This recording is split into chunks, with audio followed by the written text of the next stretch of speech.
Hello and welcome to Enchanted Rose Costumes. Today's video is the third installment in the construction of the Robealafrancaise series. I hope you enjoy!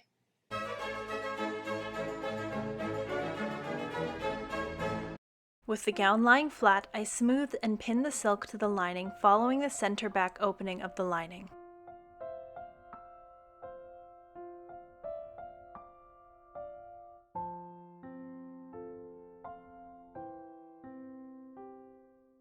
I double pinned to make sure everything was sitting nicely, and then secured it in place with a prick stitch.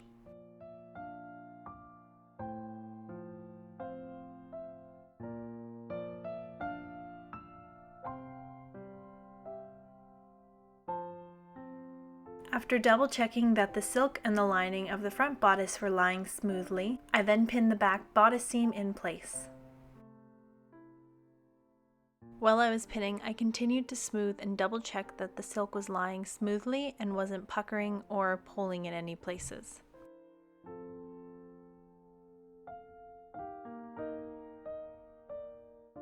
Once I was satisfied with the back seam placement, I could have sewn it in place, but I decided to wait until after I'd finished draping the skirt. Moving on to the front of the gown, I cut 2 widths of fabric to the length of my side seam measurement over my hoops, plus seam allowance and hem.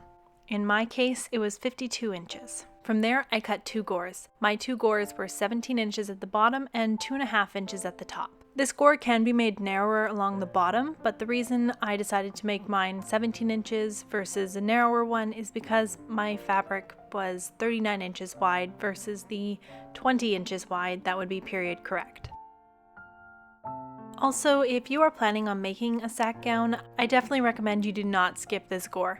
The gore adds the length that's needed for the hem of the skirt to lay properly, so without that the train will not lay nicely.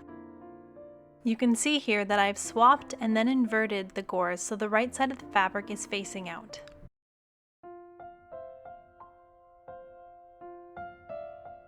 With my skirt panel and gore lying next to each other, I measured down and marked my pocket opening. Originally it was 12 inches, but I ended up shortening it to 9 inches later on. From there I pinned the pieces together and then offset the gore slightly, making it easier to sew a mantua maker seam by hand later on. Before moving on to the next step, I wanted to make sure that I had both pieces laying on the right side and that I didn't have 2 of one side. I decided at this point to hand sew a large portion of this dress, partly because these 2 pieces were cut on an angle and I really didn't want to have to worry about them stretching, but also because I really felt like challenging myself. So the seam that I'm sewing here is a hand-sewn mantua maker seam. Since it is a 2-part seam, the first step is to offset and fold over the bottom fabric and then baste it in place with a running stitch. Once you've completed the first pass, you then return to the bottom and then fold it over once again and whip through all the layers.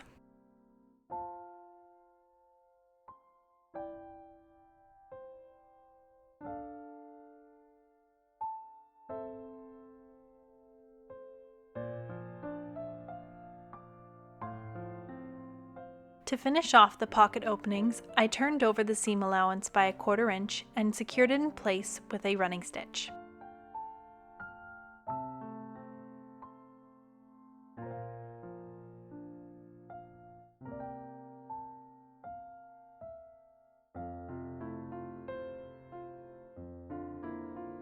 I then folded this edge in half and whipped it in place to create a narrow hem.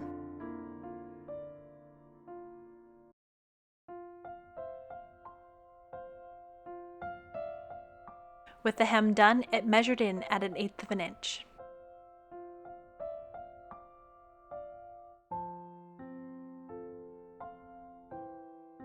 With all the seams sewn, I quickly ran an iron at a low temperature over all the seams.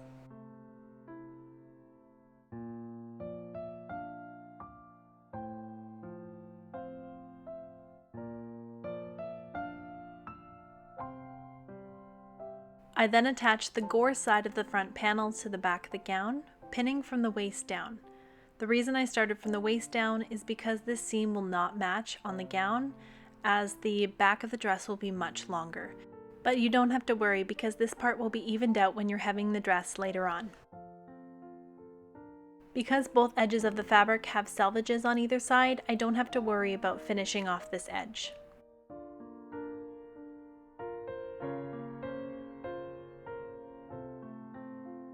The next step is the second fitting. I will say this part is much easier if you have help, but since my husband and children were sleeping, I had to make do.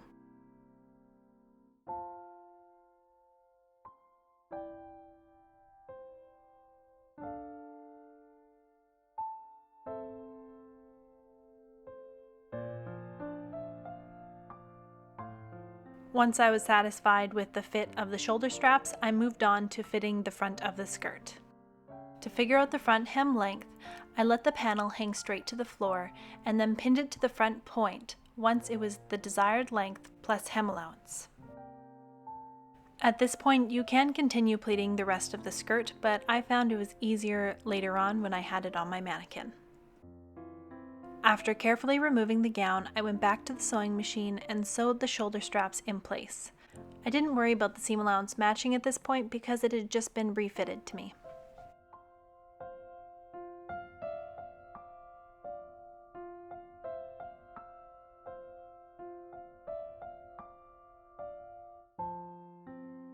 The next part of the process is not the easiest to explain, as you're mostly just playing around with fabric until it sits nicely, so instead of trying to and failing miserably, I will just let you watch.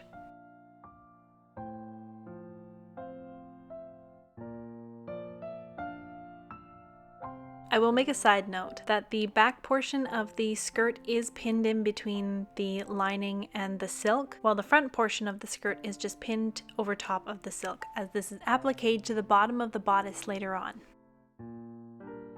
Something I should mention is that while you're pinning, the goal is to create a very flat front, so that way your trim will have a nice area to sit on when you're trimming it later on.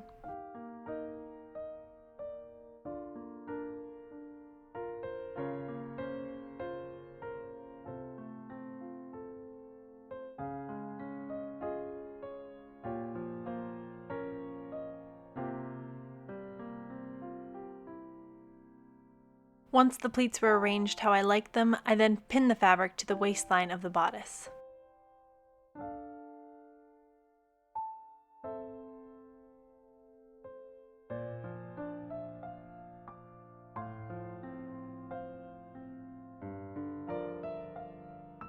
For the back portion of the skirt, I only pinned the lining, as I would be covering it with the silk bodice later on.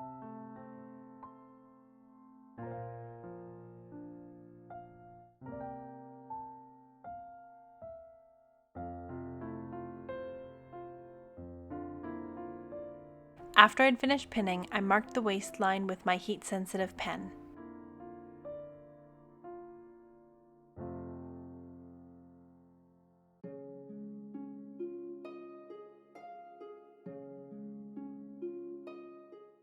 I then carefully removed the dress from the mannequin and sewed some quick basting stitches in the pleats before unpinning the skirt from the bodice to keep the pleats in place.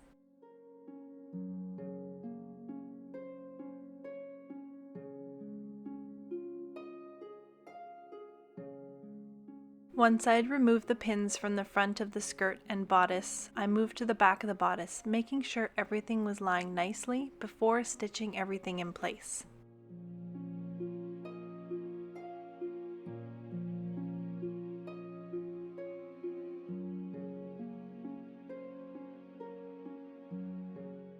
Following the markings I'd made earlier, I repinned the skirt to the interior of the front of the bodice.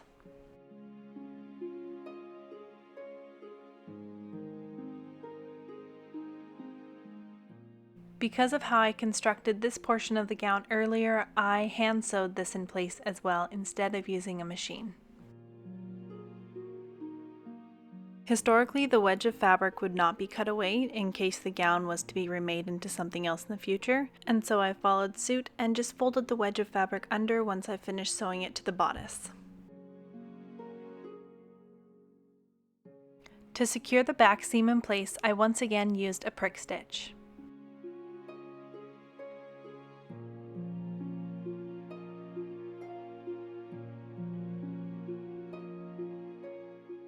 To secure the skirt and the bodice together, I sewed them with an applique stitch. The applique stitch is very similar to the hem stitch, but it is done in reverse.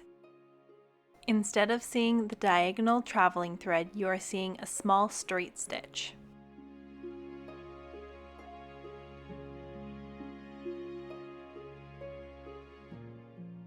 If you're still confused by the stitch, there are several YouTube videos that are quite helpful. With the skirt attached, it is time to move on to the sleeves. There are several different construction techniques when it comes to sleeves, but I found this one was the most straightforward for me. I began by sewing my seam on both the lining and the silk.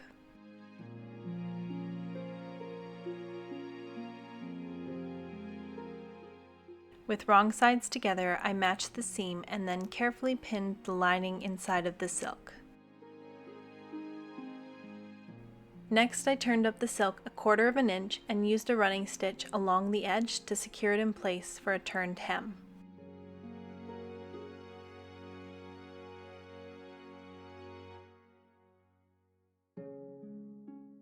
Once I had returned to my starting point, I then turned the hem once again and whip stitched it in place.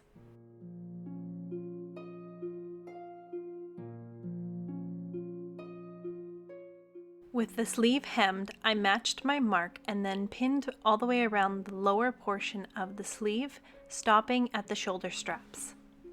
Another side note here, it is much easier to attach your trim to your sleeves before it is attached to the gown, but I had not decided on how many flounces I wanted at this point. I then sewed only the lower portion of the sleeve that I had pinned. Now, you're probably slightly confused as to why I'm sewing the sleeve this way. 18th century sleeves were set in a different way than we are used to in the modern world. They were shaped over the shoulder, and then the shoulder strap was sewn down in place, or the robing was sewn in place to cover the top edge of the sleeve.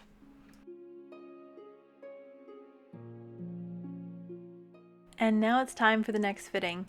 You really want to have your shift on underneath this, as it'll affect the fit slightly. I didn't have my stays on at this point because I really didn't want to take them off my mannequin again. But here goes. For the front of the sleeve, I began by smoothing it over my shoulder and pinning it in place, just leaving the back kind of sitting up like that. The pleats were then folded over my shoulder, which my husband so lovingly pinned in place for me, and then I repeated on the other side. Also, the roominess at the back of the shoulder is normal. It helps with arm movement. With both sides pinned down, I used a quick running stitch to secure the sleeve to the shoulder strap.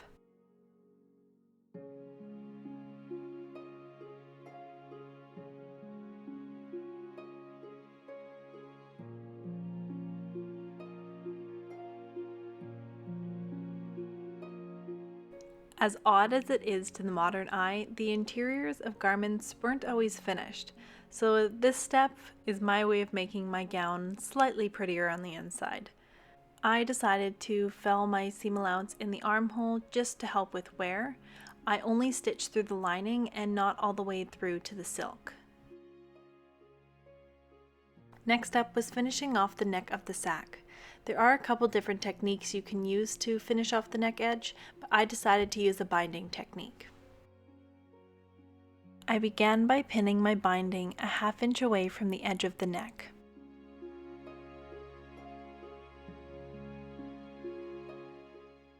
And then sewed the lower edge in place with a prick stitch. Because the edge of the binding is going to be in the shoulder strap, I did not worry about finishing off the edges. Turning the gown over, I then firmly pinned and sewed the binding to the lining, making sure not to go through to the other side.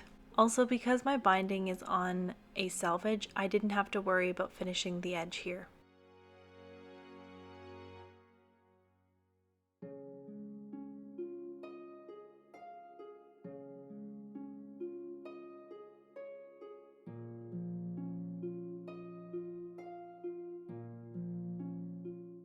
Moving on to the next step, I lined up the marks of my shoulder strap and then folded under the seam allowance and started pinning it in place.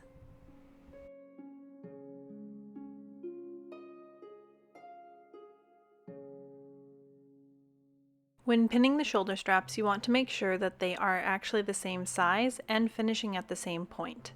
I discovered later on that my shoulder strap on the left was slightly larger than the one on the right, and so I had to go back and fix that. The next step was stitching the shoulder strap in place. I began on the back of the strap with an applique stitch.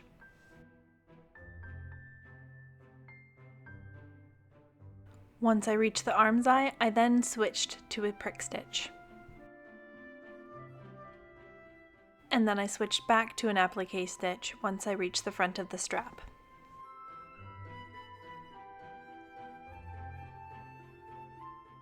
For the neck portion of the strap, I sewed from the lining side using a whip stitch, making sure only to sew in the seam allowance and not catch the front of the gown.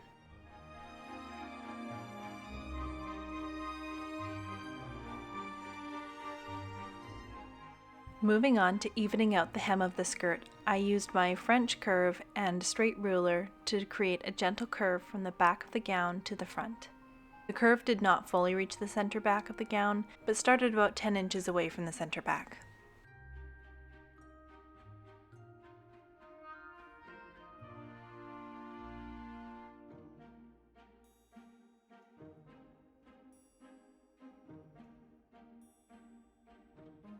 I then cut away the excess fabric from the hem.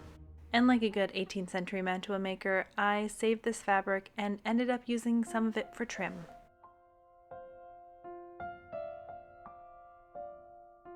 To finish the hem and help protect the silk train from the elements, I cut a cotton voile hem facing. Originally my facing was quite wide, but I ended up cutting it down to 13 inches. I sewed together lengths of the facing until it was the width needed to finish the hem.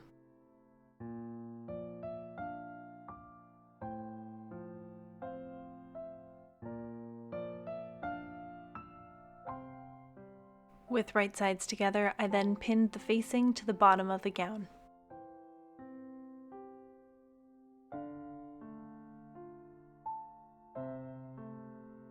Moving over to the sewing machine, I sewed a 1/2 inch seam allowance, making sure I did not stretch the hem while sewing. Once I'd finished the hem, I lightly pressed it at the ironing board. Moving over to a large flat surface, I neatly pinned the facing to the wrong side of the fabric, adding small tucks where needed to keep the facing and the silk lying smoothly together.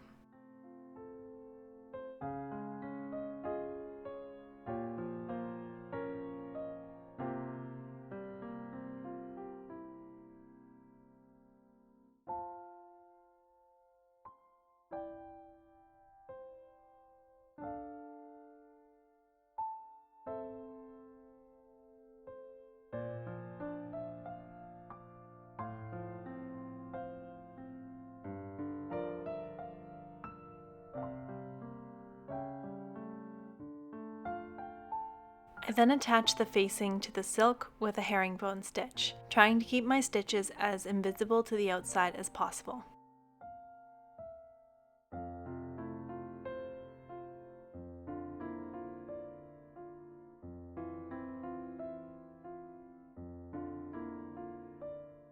And with that, the base of the gown is finished.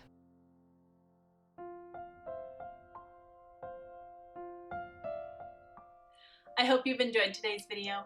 If you have any questions, feel free to ask them in the comments down below and I will do my best to answer them for you. If this is your first time visiting, welcome, and I hope you consider clicking the subscribe button. Also, thank you for all the likes and comments on my previous videos. I really do enjoy reading your comments. If you'd like to see more regular progress updates, head on over to my Instagram, where I post more regular content a lot more frequently than I do on YouTube. I hope you all have a lovely day, and I will see you in my next video. Bye!